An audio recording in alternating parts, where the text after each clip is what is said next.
জানলে আপনি হতভম্ব হয়ে যাবেন। তবে কি কারণে মেয়ের বাবা বাধ্য হলেন তার একমাত্র কন্যাকে বানরের সাথে বিয়ে দিতে?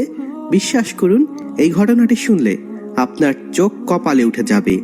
আরও অবাক হবেন শেষ পর্যন্ত দেখলে বানরটির সাথে মেয়েটির দাম্পত্য জীবনের শেষ পরিণতি কি হয়েছিল। বিস্তারিত জানতে ভিডিওটি না টেনে একেবারে শেষ পর্যন্ত দেখতে থাকুন। বন্ধুরা, পাকিস্তান দেশে বহু বছর আগে এক গুণী বাদশাহ ছিলেন, যিনি অত্যন্ত সৎ এবং দয়ালু ছিলেন। একদিন বাদশার ইচ্ছা হলো তিনি তার সৈন্যদেরকে নিয়ে জঙ্গলে যাবেন এবং সেখানে পশু শিকার করবেন। কারণ আগের রাজা বাদশাদের এরকম অনেক অদ্ভুত অদ্ভুত ইচ্ছা থাকতো। কখনোই নদীর মাঝখানে গিয়ে দিন কাটানো, কখনোই জঙ্গলে গিয়ে রাত কাটানো, আবার কখনোই পাহাড়ের চূড়ায় একা বসে দিন কাটানো। আর এই রাজাও তার ব্যতিক্রম ছিল না। তাই তো তিনি তার সঙ্গী সাথীদের নিয়ে গভীর জঙ্গলে গেলেন এবং তার সৈন্যদেরকে বললেন তিনি এখানেই 2-3 দিন অতিবাহিত করবেন। তাই তারা সেখানেই তাঁবুর ব্যবস্থা করল। যেদিন তারা সেই গভীর জঙ্গলে পৌঁছেছিল সেই সময় দুপুরের খাওয়ার টাইম হয়ে গিয়েছিল। তাই তো সেখানেই অবস্থান করে বাদশাহ সেদিন খাবার গ্রহণ করবেন বলে তার সৈন্যদেরকে আশ্বস্ত করলেন। তাই তো বাদশার সৈন্যরা বাদশার জন্য খাবারের পাটি বিছালো। যখনই বাদশাহ খাবারের পাটিতে বসবেন ঠিক সেই সময় বাদশার চোখ পড়ল গাছের এক শাখায়, যেখানে একটি বানর বসে আছে। সে একদম নীরব ছিল এবং কোনো সাধারণ বানরের মতো আচরণ করছিল না। বাদশাহ তখন বললেন তার সৈন্যদেরকে ওই বানরের সামনে কিছু খাবার রেখে আসো। তখন সৈন্যরা কিছু খাবার বানরের সামনে রেখে দিল। বানর গাছ থেকে নেমে এসে কিছু কয়লা দিয়ে লিখে বাদশাকে দিলেন। সেখানে লেখা ছিল, আমি এই খাবার খাবো না, বরং যেভাবে বাদশার জন্য খাবার রাখা হয়েছে তেমনি আমার জন্য খাবার রাখা হোক।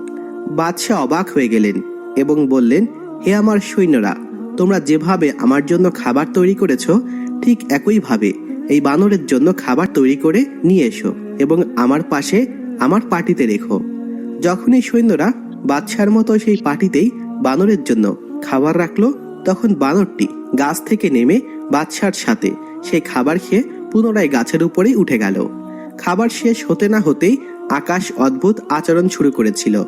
হঠাৎ আকাশে কালো মেঘে ছেয়ে গিয়েছিল এবং বৃষ্টি শুরু হয়ে গেল। সৈন্যরা তাড়াতাড়ি সমস্ত কিছু গুছিয়ে নিল। বাদশাহ সৈন্যদেরকে বললেন, একটি তাঁবুর কাপড় বানরের সামনে রেখে আসো, যাতে সে ভিজে না যায়। সৈন্যরা তাঁবুর কাপড় বানরের কাছে নিয়ে গিয়েছিল। বানর আবার কিছু লিখে বাদশাকে দিল। সেখানে লেখা ছিল, যেমন বাদশার জন্য তাঁবু তৈরি হয়েছে তেমনি আমার জন্য তাঁবু তৈরি হোক, তবেই আমি আসব। বাদশার আদেশ করলেন তার সৈন্যদের, বানরের জন্য একই ধরনের তাঁবু তৈরি করো। আর এভাবেই দেখতে দেখতে সেখানেই বাদশাহ 3 থেকে 4 দিন অবস্থান করলেন। আর সেই অবস্থানকালীন বানর বাদশার সাথে মর্যাদার সহিত খাবার খেত, রাতে ঘুমাতো, আরামায়েশ করত। এভাবেই দেখতে দেখতে কিছুদিন পর যখন বাদশাহ ফিরে যাওয়ার প্রস্তুতি নিচ্ছিলেন, তখন তিনি সৈন্যদেরকে বললেন, তোমরা গিয়ে বানরের কাছে জিজ্ঞেস করো সে কি আমাদের সঙ্গে যাবে।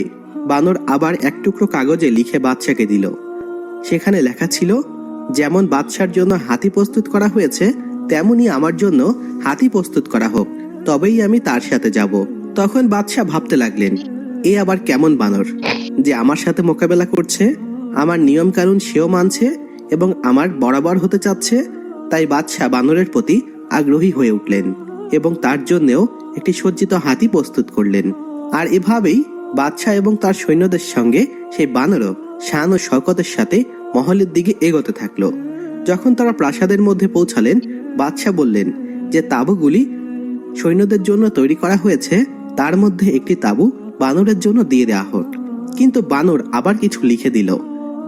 সেখানে লেখা ছিল, যেমন প্রাসাদ বাদশার জন্য তৈরি হয়েছে ঠিক তেমনি আমার জন্য সেই প্রাসাদ তৈরি করা হোক, আমি সেখানেই থাকব, না হলে আমি আবার জঙ্গলে চলে যাব। বাদশাহ এই বানরের কথা শুনে হতভম্ব হয়ে গেল। তখন তিনি মনে মনে ভাবতে লাগলেন, এ কেমন মুসিবত, তাকে আমি আরামায়েশের জন্য নিজের সাথে নিয়ে এসেছি, সে দেখি আমার মাথায় চড়ে বসেছে। কিন্তু কি আর করার, বাদশাহ সেই বানরের প্রতি কৌতূহল হয়ে উঠেছেন। তিনি জানতে চান এই বানরের ভেতরে এমন কি রয়েছে যা তিনি অনুমান করতে পারছেন না। তাই তো তিনি সেই বানরের প্রতি কৌতূহল জাগ্রত করে তাই সৈন্যদেরকে আদেশ করলেন তাকে বাদশার দ্বিতীয় প্রাসাদ দিয়ে দেওয়া হোক। বাদশার কাছে আরও একটি প্রাসাদ ছিল যেখানে তিনি খুব কম যেতেন। সেই প্রাসাদটি বানরকে দেয়া হলো।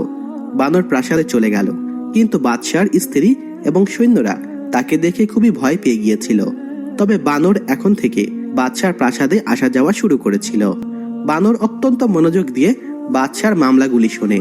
যখন বাদশাহ কোনো ভুল সিদ্ধান্ত নিতেন, তখন বানর তার হাত থেকে কাগজটি নিয়ে ছিঁড়ে ফেলত এবং কলম দিয়ে সঠিক সিদ্ধান্ত লিখে বাদশার হাতে দিত।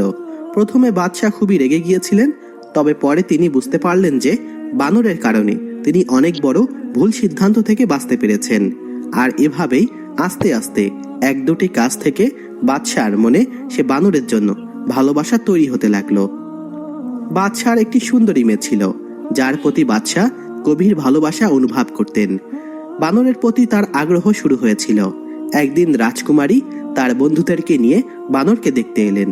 যখন বানর রাজকুমারীকে দেখল, সে তাকিয়েই থাকতে লাগলো।